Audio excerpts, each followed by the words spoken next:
Um caça que por muitos é considerado superior ao F-22. Que aeronave é essa? Veja no vídeo de hoje do canal Águias de Aço.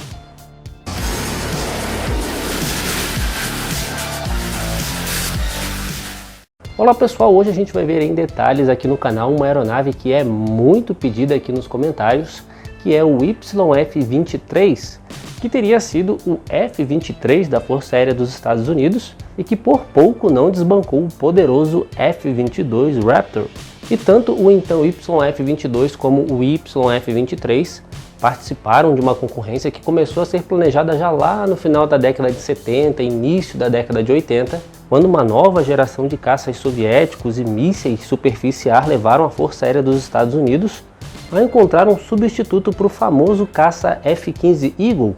E em 1986, a Força Aérea dos Estados Unidos concedeu contratos de demonstração para duas empresas concorrentes. Na verdade, eram dois conglomerados formados pelas maiores empresas da época, e um deles era formado pela Lockheed, Boeing e General Dynamics, cuja proposta foi o YF-22. E a Northrop e a McDonnell Douglas vieram com a proposta do YF-23. E esse programa para desenvolver essa nova aeronave, que seria diferente de tudo que se tinha visto até o momento, se chamava Programa de Caça Tático Avançado, que no inglês recebeu a sigla ATF. E já em 1990 uma série de testes e demonstrações foram feitas com essas aeronaves, e esses testes demonstraram que o YF-23 era até mais furtivo que o YF-22 e também mais veloz, mas o F-22 era mais ágil.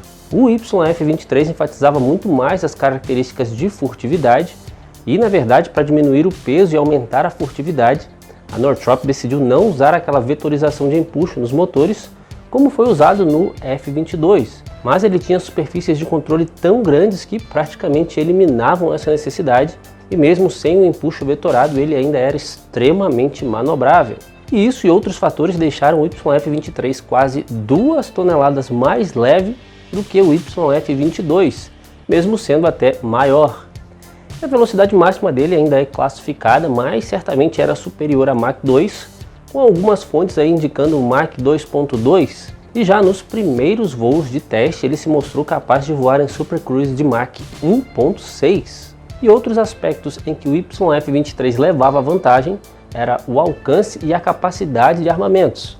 Ele tinha um alcance máximo de cerca de 4.500 km, frente aos 3.200 do F-22, e o alcance de combate em torno dos 1.300 km, frente aos 850 a 1.000 km do F-22. Agora, quanto aos aviônicos e radar, os dois tinham um nível tecnológico até bem similar, mas os aviônicos do YF-22 eram considerados um pouco mais avançados. E quanto ao radar, não se sabe ao certo qual teria sido usado pelo YF-23, caso ele tivesse vencido a competição, já que os protótipos não tinham radares. E já quanto à capacidade de armamentos, o YF-23, por ser furtivo, tinha um compartimento interno de armas e até teria sua capacidade aumentada caso ele fosse escolhido e fosse produzido em série, e alguns dados sugerem que ele poderia permitir o transporte de até 10 mísseis AIM-120, enquanto que o F-22 transporta hoje somente 6. Mas esse compartimento de armas foi um dos fatores que provavelmente levaram à derrota do YF-23. Mas já a gente fala melhor sobre isso. Bom, e quanto ao programa ATF, as duas equipes de empresas enviaram os resultados da avaliação com suas propostas em dezembro de 1990 e em 23 de abril de 1991 o secretário da Força Aérea Donald Rice anunciou que o YF-22 era o vencedor. O design da Lockheed foi considerado como mais maduro e com menos riscos de apresentar problemas durante a produção. E alguns fatores pesaram nessa avaliação da Força Aérea de que o F-22 apresentava menos riscos e, como eu falei antes, o compartimento de armas foi um deles. O compartimento do YF-23 era maior e o sistema de lançamento de mísseis era também bem mais complexo, o que acabava representando um risco mais elevado de desenvolvimento para a Força Aérea dos Estados Unidos. Enquanto o YF-22 apresentava um sistema até bastante simples, com um compartimento de armas raso configurado para transportar os mísseis lado a lado, o YF-23 apresentava um compartimento mais alto, com os mísseis montados de forma sobreposta. Mas até por essa complexidade nem sequer deu tempo de instalar um sistema de lançamento em um YF-23, enquanto que o YF-22 chegou até a testar um míssil AIM-120 já na fase de demonstração, o que nem fazia parte dos requisitos do ATF e até surpreendeu bastante a Força Aérea dos Estados Unidos, demonstrando então que o YF-22 era um design já muito mais maduro do que a oferta da Northrop. E sem contar que um compartimento de armas maior e mais profundo é mais adequado para aplicações ar solo, mas pode levar a uma complexidade até desnecessária para missões ar-ar, que era o foco desse programa, um caça de superioridade aérea. Além do que empilhar os mísseis um em cima do outro significava que se um deles emperrasse, os que estavam atrás dele, os que vinham depois, não seriam utilizáveis. E esse mecanismo de disparo mais elaborado poderia também adicionar mais peso, mais complexidade ao projeto e assim também possivelmente os custos associados a ele. E olha, eu até acredito que se fosse hoje, esse esquema do YF-23 seria até mais valorizado, já que ele permitia o uso de uma gama muito maior de armamentos, talvez até mísseis hipersônicos, mas não era isso que a Força Aérea dos Estados Unidos queria naquele momento. E um outro fator também que pode ter pesado bastante a favor da Lockheed era a capacidade que a empresa tinha em promover a aeronave. A equipe da Northrop era composta de engenheiros brilhantes, mas a empresa pensava e falava quase exclusivamente em termos de engenharia.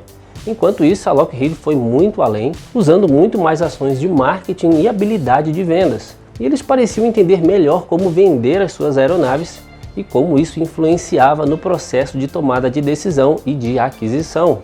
Bom, agora se o F-23 seria um caça melhor que o F-22, não chega a haver aí um consenso quanto a isso, mas só pelo fato de ele ser considerado mais furtivo, já chega a ser impressionante. Até porque nenhuma aeronave, nem mesmo o F-35, chegou nem perto do nível de furtividade do F-22 até o momento. E o que muitos acreditam é que o YF-23 era um projeto muito ousado, muito à frente do seu tempo, tanto é que quase sempre que se fala em caças de sexta geração, a gente vê designs muito mais semelhantes ao YF-23 do que ao F-22, e isso quase 3 décadas depois dos primeiros voos. E olha que curioso, até a própria Lockheed apresentou algumas representações de uma aeronave que parece bastante com o YF-23 como um exemplo de um caça de sexta geração.